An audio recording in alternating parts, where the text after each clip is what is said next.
So we're going to get into these light spectrums because I keep saying that we're light, but nobody can see this light. I'm looking at myself. I don't see the light. I don't understand. I'm looking at this person. I'm looking at this table.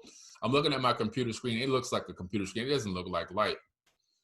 Everything exists as an electromagnetic frequency. And because human beings can only see a very small piece of that frequency, we assume that things aren't happening around us. But if you could see all the light spectrums at once right now, you'd probably freak out because you'd see things moving around your room. You see probably even beings and entities walking around.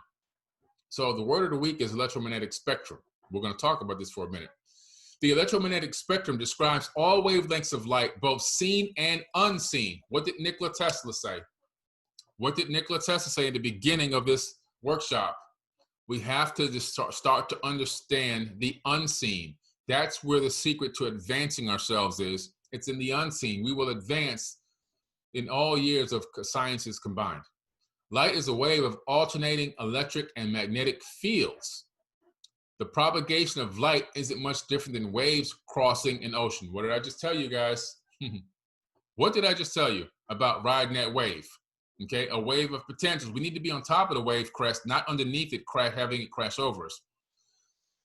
Like any other wave, light has a few fundamental properties that describe it. One is its frequency, which is measured in hertz, which counts the number of waves that pass by a point in 1 second. Another closely related property is wavelength, the distance from any peak of one wave to the peak of the next. These two attributes are inversely related. The larger the frequency, the smaller the wavelength.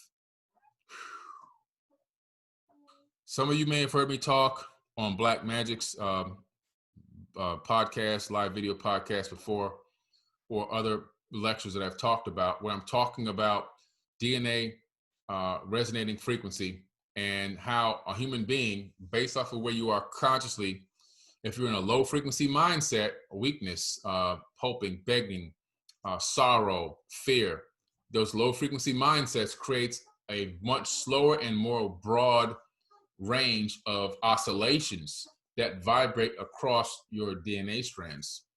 Longer wavelengths. When you're in a high frequency vibration, excitement, happiness, unconditional love, those frequencies are much shorter, faster wavelength oscillations as they move across the DNA strands. That higher frequency and that higher broadcast frequency allows you to synchronize with the universal consciousness, okay?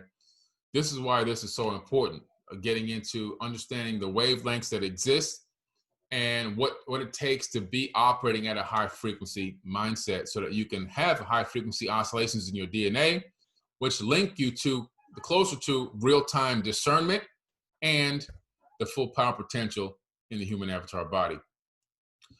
Right now, you're looking at what we can see: red, orange, yellow, green, blue, violet. Looks familiar? It's a rainbow. When you see the clouds outside that take on the prism of water droplets moving over the atmosphere, and you see this rainbow form. You're looking at fractals of light. So the light hits this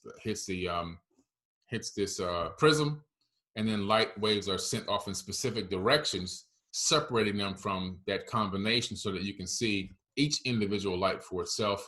And this is all we can see. Everything you can see in the third dimension is made from this color: red, orange, yellow, green, blue, and violet. Everything. That's what your eyeballs have the capability of. Unfortunately, you can't see in multi-spectrum. You can't see in infrared. Let's look at some of the wavelengths. So visible light. The electromagnetic waves your eyes detect in visible light oscillate between 400 and 790 terahertz. That's a small number, guys. I mean, it sounds large, but if you knew what a terahertz was, that's several hundred trillion times a second. The wavelengths are roughly the size of a large virus, okay? About 750 nanometers. 1 nanometer equals 1 billionth of a meter. A meter is about 39 inches long. So our brain interprets the various wavelengths of light as different colors. Red has the longest wavelength and violet has the shortest. When we pass sunlight through a prism, we see that it is actually composed of many wavelengths of light. The prism creates a rainbow by redirecting each wavelength out a slightly different angle. So, these angles, some people may call them angels. but we're talking about angles of light. Let's look at this. We only see 1%, guys. 1%. We don't see gamma rays. We don't see X-rays. We don't see ultraviolet light. We don't see infrared, radar waves, microwaves, television waves, or radio waves. We don't see any of that. All we get is, the RBGs, the red, blue, and greens, pretty much is what we get. But animals around us can see in different light frequencies. Some birds can see in ultraviolet. Some insects can see in ultraviolet as well. It's really amazing stuff. I got to pause for 1 second, and I'll be right back. Okay, beautiful. Let's get back into this here. Share screen. Okay. So these are the light waves, like I was saying. We only see a small percentage of these waves of light, okay? We have to really understand that there's so much going on around us. Why can't we see aliens? Some people always ask me. I see a lot of these messages. If they're here, how come we can never see them? Well, what if they're hiding? What if their ships are cloaked in ultraviolet? You can't see that. What if they're cloaked in infrared? What if they're cloaked in the microwave frequency? So they can actually vibrate the exterior of their vessel in these specific waves of frequencies, these radiation frequencies, and thereby making them invisible to human eyes, but can be right in front of you.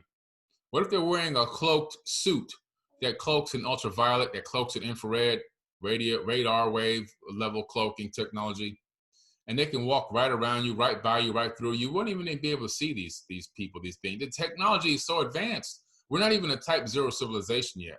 This is why we can't see a lot of the stuff that's going on. Physics.org. Again, guys, I like to back up what I'm telling you by science, because we're talking about manifesting, and I want you to understand from a subatomic level, what's happening and what powers you have, what capabilities you have, how time, frequency, energy, vibration, the universe, how it all works, how it comes together, how you download and participate in this reality with this. This is where we're moving toward, and how you can use it to manifest things into reality, not just things that, don't have matter or solidity, but things that we perceive to have solidity. Scientists discover how to turn light into matter after an 80-year quest. Imperial College London physicists have discovered how to create matter from light. Guys, what's talked about in my book, Compendium of the Emerald Tablets? What's talked about in my book? Thoth talks about turning light and vocal frequencies, cymatic frequencies, into solid matter. This is 36,000 years old. This just discovered a year ago. Guys, I hope you're paying attention. And why is this important? Because this is important because if you understand that light can turn things into solid matter, then you can understand that the light coming out of your skull when you think can turn something into solid matter as well, can manifest into this reality. Thought waves of light, of electromagnetic potentials, can manifest into solid physical things. In just one day, over several cups of coffee in a tiny office in Imperial Blackest Physics Laboratory, 3 physicists worked out a relatively simple way to physically prove a theory first devised by scientists Brate and Wheeler in 1934. Brate and Wheeler suggested that it should be possible to turn light into matter by smashing together only 2 particles of light, by getting 2 light particles to connect. To create an electron and a photon, the simplest method of turning light into matter ever predicted. The scientists had been investigating unrelated problems in fusion energy when they realized what they were working on could be applied to Brate and Wheeler's theory. The breakthrough was achieved in a collaboration with fellow theoretical physicists from Max Planck Institute for Nuclear Physics, who happened to be visiting the Imperial basically that day. So these scientists were sitting there, and they were contemplating this theory, and then they were doing another experiment that could potentially have had the same result and outcome. And when they sat down and had a cup of coffee and interjoined their own electromagnetic frequencies with each other, they came up with a conclusion or solution or the reality that this was possible and it could happen, and they were able to actually duplicate that thought experiment into real life and turn light into physical matter. We are manifesting everything into the third dimension through this process already. That's why you have clothes on. That's why you're living in something that has structure. That's why you have shoes or a TV to watch or a cell phone or a tablet to look at this presentation, or light bulbs in your house to turn on lights and off lights. All this stuff started as a light wave and then became a physical object in the third dimension. I'm going to show you how that works shortly.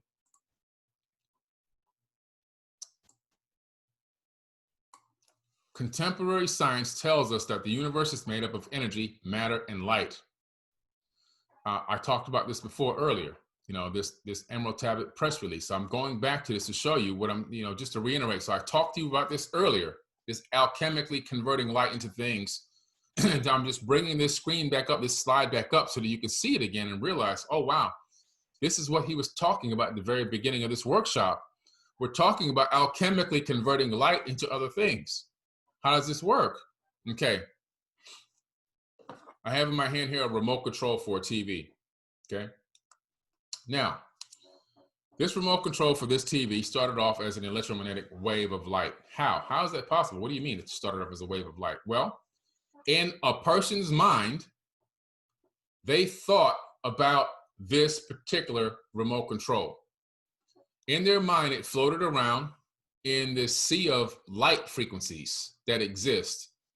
And these light frequencies said, okay, I want this to be this shape, this size, this feel, buttons that look like this. Okay, this is how I want this remote control to appear and look in the third dimension in physical reality. But right now, it's just floating around in this sea of potentials in electromagnetic waves of light. This light comes out of the skull into space-time, and that information transcends space-time. So now somebody else can also, anywhere in the universe, can capture that wave that you just emitted into space-time. They can download it on another planet in another galaxy, and they can come up with the idea that they want to create a remote control like this. However, so this starts off on the consciousness platform. We're talking about platforms. The term platforms has nothing to do with, or we're using it now for social media and videos, and their platform is the original platform. We're talking about the consciousness platform, the wave of light platform. This is where this existed first, floating around in a wave of potentials. Then when you think about it hard enough and long enough, you say, okay, I want to manifest this wave of potentials, these lights that are floating around that look like a remote control. I want to manifest it into a two-dimensional platform, because that's the next step. So I take my wave of potentials of this remote control, and I then transcode it with my hand onto a piece of paper, and I sketch it out. Now it's a two-dimensional object. I can also take it and put it into a computer for CAD design, computer-assisted design, which again may look 3D in the computer, but it's two-dimensional. So I've gone from the consciousness wave of light platform and simplified it into a two-dimensional platform so that I can tweak the ins and outs of it. Now it's in a two-dimensional platform. How do I get it into a third-dimensional reality when somebody can actually physically touch it? Well, the CAD designer transmits the data of this two-dimensional platform object to an engineer. That engineer takes that two-dimensional data, and then he or she creates a three-dimensional space-time object that has an XYZ axis that can move around in space-time, that can be picked up and touched, and has functionality that operates other third-dimensional space-time objects. So the process to get this remote control to manifest into the third dimension is the same process I talked about previously in a few slides ago, where conscious light waves coming out of your skull, these are light waves of light, turned into a physical object. If you understand what I'm telling you, if you understand this, man, you'll know that you can do anything. You will believe that you can manifest anything you want. Why? Because you're turning light into physical objects nonstop, 24 hours a day, 7 days a week. If we weren't doing it as human beings, there would be nothing here. We would be walking around butt naked and living in the forest. And we wouldn't even have tools to use because they wouldn't exist. You see? Everything that man has put on this planet started out as a result of a wave of light that we converted that light into physical objects.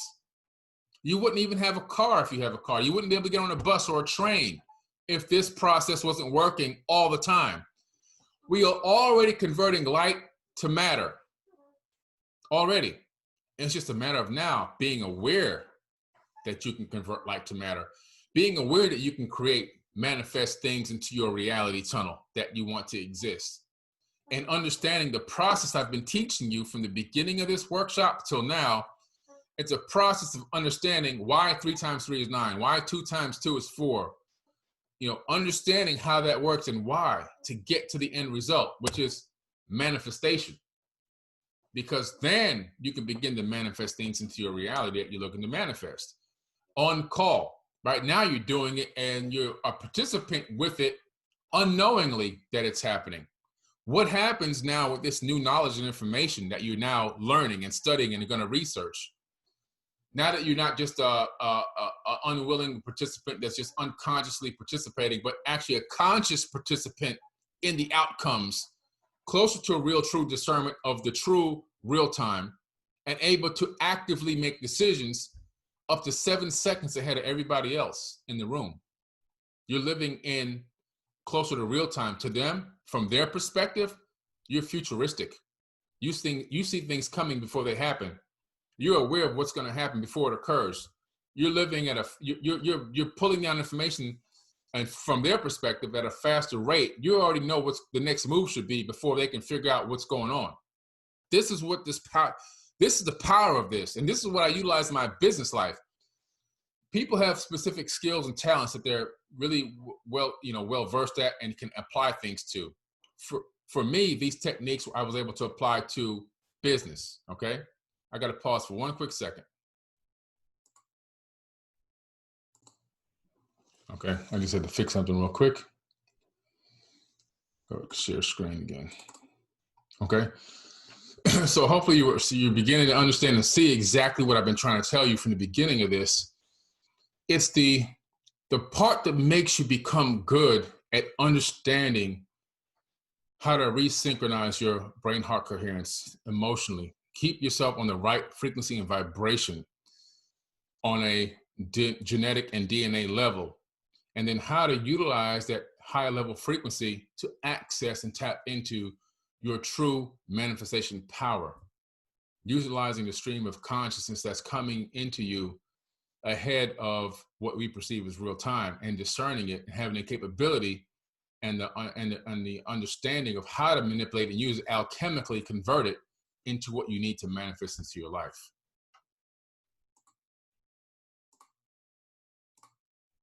I'm just going forward some kind of way. Sorry.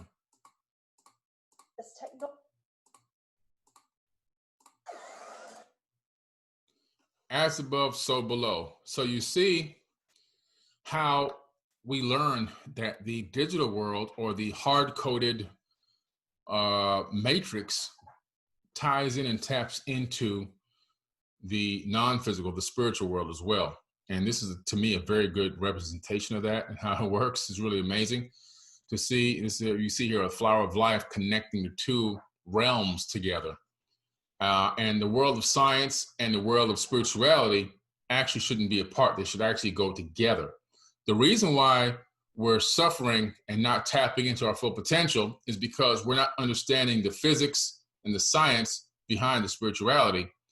So either we're already spiritual, we're already eternal, but we're not understanding how it links up with science and physics. So it's haphazardly being used, and sometimes we're getting results and sometimes we're not.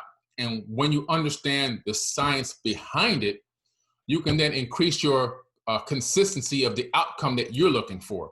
In other words, I played basketball before, right? So my claim to fame was I was a phenomenal three-point shooter. Still am, I like to think, at least.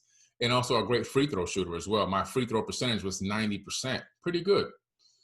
Now, people would come to the line, you know, in practice. This is as a youth, and some of the kids, as we go around the horn to do our free throw drill, they just get the ball and they just chuck it up there. Get the ball and chuck it up there. And I used to be like, wow, man, why are they just not, they're not even focusing on the right technique, the fundamentals of shooting a free throw to give themselves a chance to get a higher percentage. It's like, it's like just chance. It's like, oh, let's see if this one goes. Let's see if this one goes. See if I'm getting the ball and I'm taking my consistent dribble, and then I'm getting my knees bent. I'm getting my back bent to a specific angle that I like.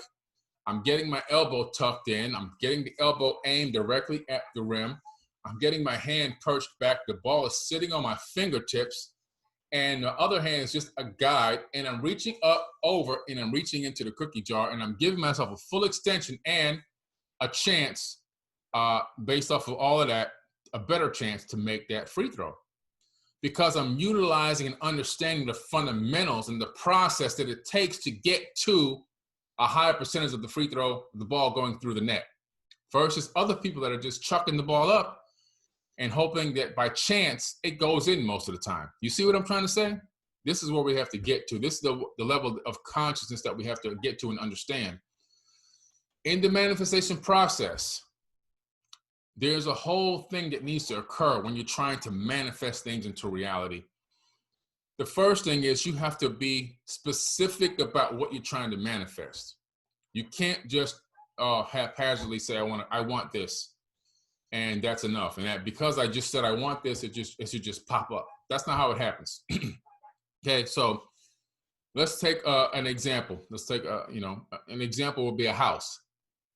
Let's say you want to manifest a house. You're tired of renting. You've been throwing your money down the drain to these landlords, and you have no equity.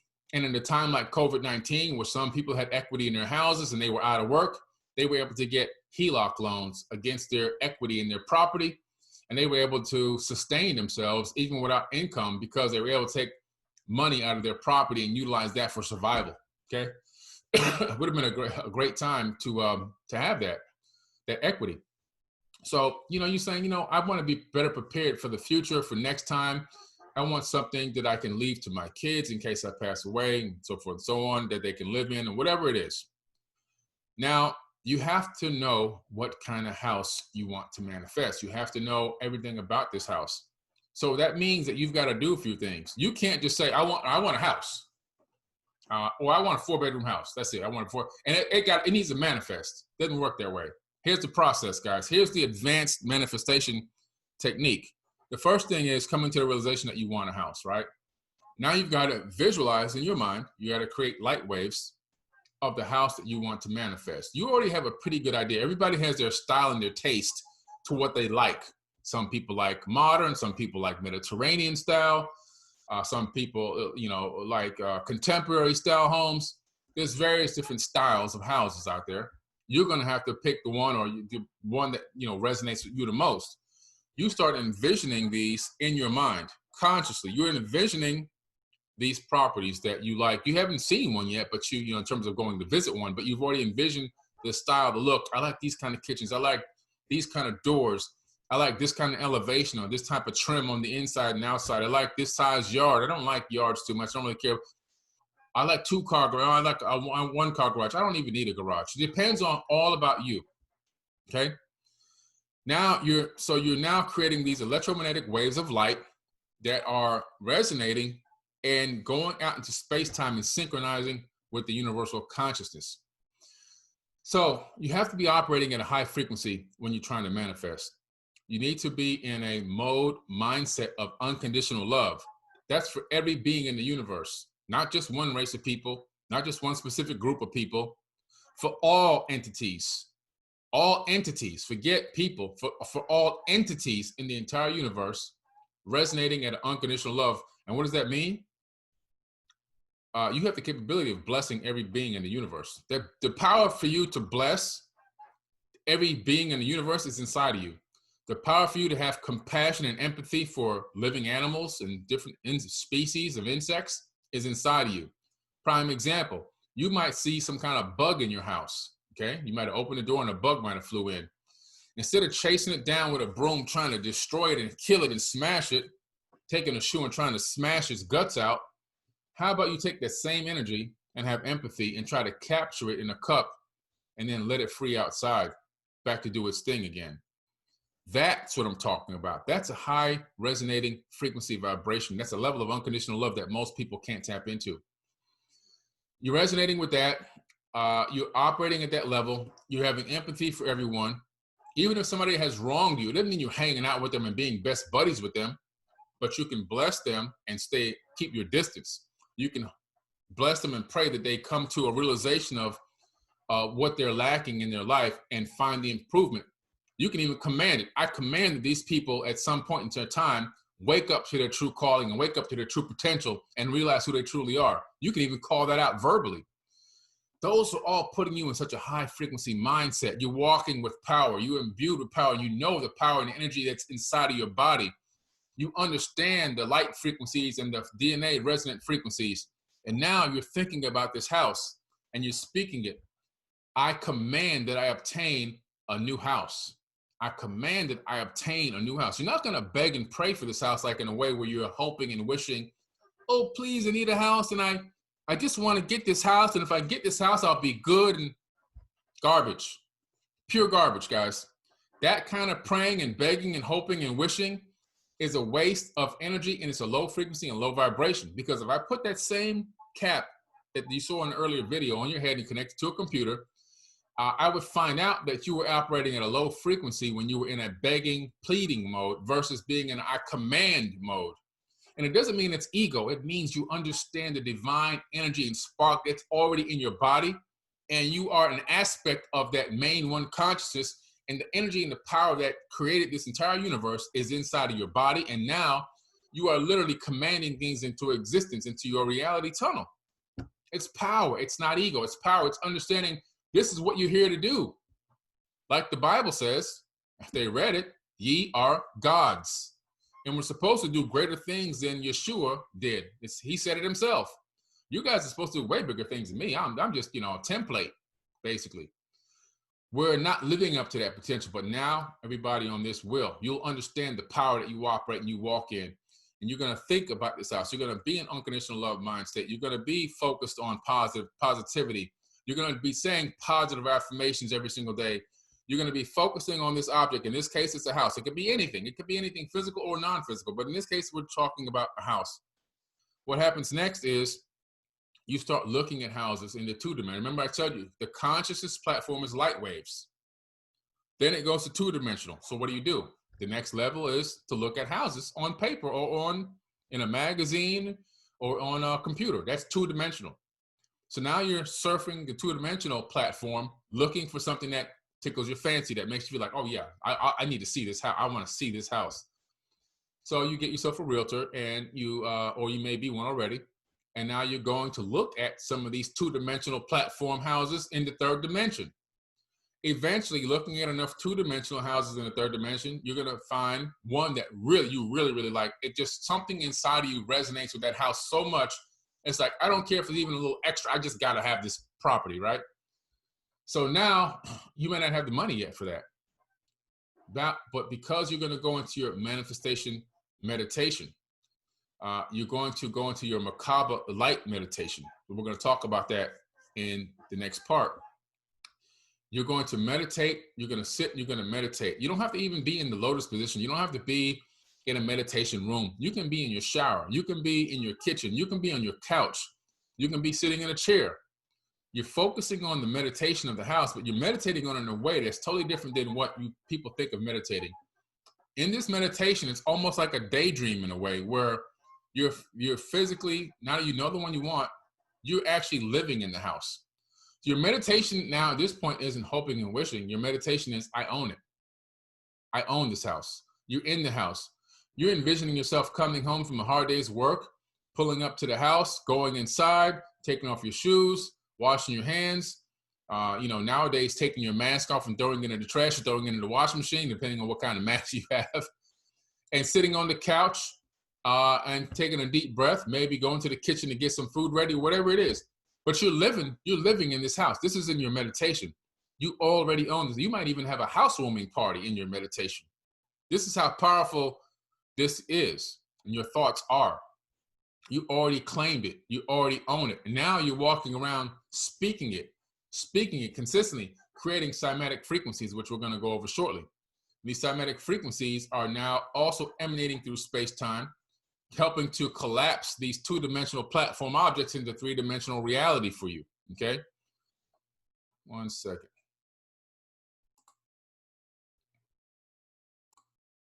So this is all part of the process that's required for advanced manifestation, okay? We're looking here at a brain cell, and we're looking at the universe. So as you zoom out from the universe, you discover that the universe is a gigantic brain with brain cells in it. The galaxies that are in the universe create the same exact format of a brain cell. It's as above, so below. So it's thinking, and you're thinking. The universe is conscious, and so are you, just like every planet is conscious as well. Everything in the third dimension is conscious. So because of this, you understand that your thoughts become reality, because the reality of the universe is this holographic matrix that we're living in, and that's all based off of thoughts. And this is how things manifest into reality. We're going to go a little bit deeper into this. Understand that everything is made up of atoms, okay?